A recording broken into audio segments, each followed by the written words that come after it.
Hey, welcome back, everybody. Today's show is all about apples. We made that gorgeous apple stuffed pork tenderloin. Turned out just beautiful. Garnished it with some parsley, some rosemary, things like that. And now I think we need a nice fall drink to go with it. And Melissa's here from Fava Tea Company. Good to see you, Melissa. Good to see you, Amy. Good to be here. Well, I think it smells wonderful. Doesn't it? I know. I love this time of year. It's so fun to take the kids out apple picking, you know, take the time to do something like that.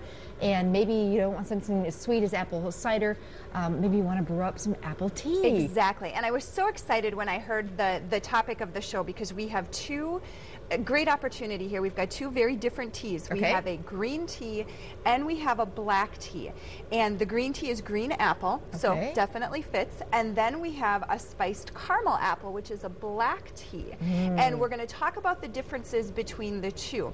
And I really wanted to take this opportunity to talk about why we would brew our green tea at a different temperature than what we would brew our black tea at. And if you just heard this, our little variable temperature tea kettle here just clicked off. And I have it set at 160 degrees. Basically, with a green tea, you don't want to brew it any hotter than 160 degrees. So it's more delicate, basically. It is, way more delicate. And the correlation that I really wanted to draw here, too, was you wouldn't necessarily bake roast, or you wouldn't necessarily bake, you know, you spoke about it earlier. Cookies. You're not going to bake cookies at 500 degrees because they're going to burn instantly. They're just way too tender. Exactly. You know? So is green tea just a lot lighter too, more fragile, more delicate? Exactly. And in a future episode, maybe we can go into the processing of teas and why specifically you'd want to brew a certain tea at a certain temperature. But yeah, your green teas are definitely a whole lot lighter. So generally speaking, 160 degrees, that's where you want to stop. So a lot of times people come in and they'll say, well, I take my cup, I throw it in the microwave, I set it for 2 minutes, I come out and I throw my green tea bag in there. That might be why your green tea doesn't necessarily taste wonderful. Yeah, because you wouldn't take your cookies, throw them in at 500 degrees and just let them go. Right. Really interesting. So and let me talk a little bit about the kettle that we have here. I just want to smell this.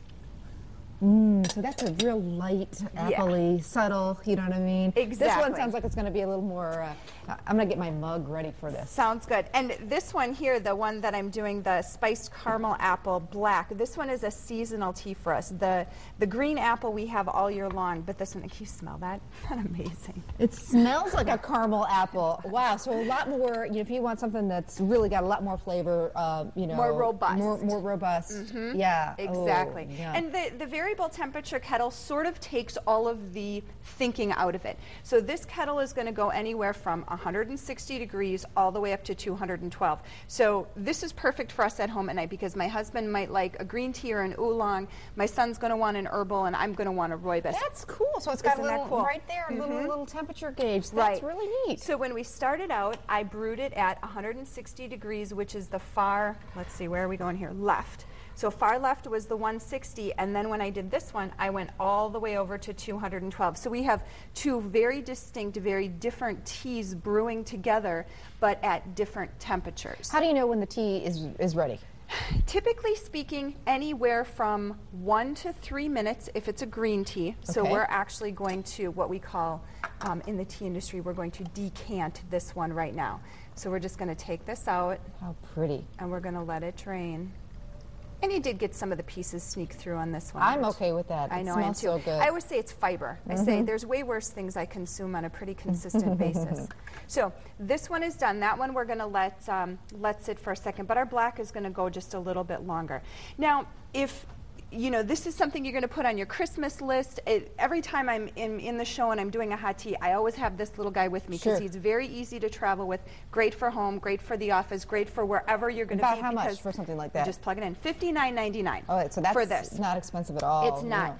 But if you have, say, a traditional tea kettle at home, let's just say this is what you have and this kind of investment just isn't in the cards right now. Let me give you a couple different options. What you can do is bring your water up to 212 degrees, which will take, depending on your tea kettle, it'll take however long. Is that when it whistles? That's when it whistles. That's when it whistles. I know that. Okay. That's your 212. So when it hits 212, all you simply have to do is pop the cover off your teapot, and then set your timer either on your microwave or on your stove for anywhere from 5 to 7 minutes, just to let that water temperature fall. Exactly. Okay. Just real quick and easy tips. So if you can invest, although I'd love everybody to invest in one of these, but if you can, if it's not in the cards, there's really simple things you can do. And a lot of times people come in and they'll say, I heat my water in the microwave. And what I always tell people is, I don't care if you're in your backyard starting a fire with 2 sticks like you're trying out for the Survivor show. How you heat your water, in my opinion, does not matter. Now, the quality of the water matters, and that we can get into in a different show. But how you heat the water, take your cup, toss it in the microwave. If you're brewing your green tea, just that there's steam on the water. Steam on your water is 160. Okay. That's it. Okay. It doesn't have you don't want to it be boiling any more. or anything like that. Exactly. It doesn't have to be any I'm more ready for some scientific tea. than that. Which one should I try?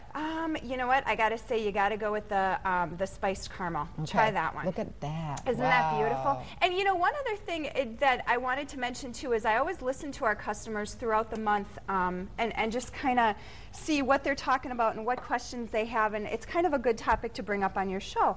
And one of the things that has been really a lot of fun that we've talked about recently, and I think the green tea is probably a better example, but do you see how on the top of the tea there, how it's kind of reflecting against the light, it sort of looks like it's kind of an oil slick? Okay. You know what I mean? Like you Right. can see all of the essential oils.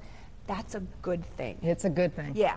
The thing you really want to get out of your tea is you want to get the essential oils. That's what helps with your skin. That's what helps with your joints. I mean, from a health benefit standpoint, that's really absolutely wonderful. This is so delicious, and no sugar too. No so sugar, if you want exactly. all the goodness, you know, of apple cider without all that sugar, brew up some of this tea. This is the way to Melissa, go. great to see you. Good to see you, I'm gonna have Amy. a little bit more. Help your